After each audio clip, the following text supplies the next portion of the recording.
Stock rally continues this morning, although it's not an impressive rally. The Dow is down about 3 basis points right now, but all three other major indices are up. The S&P and the Russell both up a little bit more than 0.1%. The Nasdaq is up about 0.25%. PMI data in Germany, the Eurozone, and the UK all worsened, although the UK numbers are still in expansion territory. The other two are in contraction.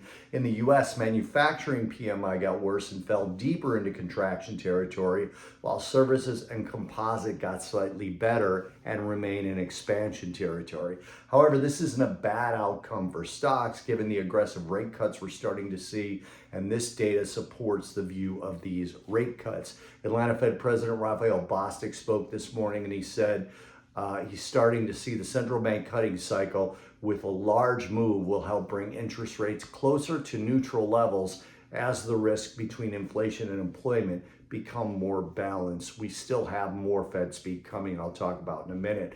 Given that, Treasury yields are higher across the board by about 4 basis points. China cut rates this morning. They announced plans for a rare briefing on the economy by 3 top financial regulators, just as it cut one of its short-term policy rates. This is fueling speculation that officials are preparing to ramp up efforts to revive growth. Copper isn't taking too much out of this though, only up about 0.12%. Same with gold, up 0.32%, crude up 0.3%, and silver actually down 0.75%.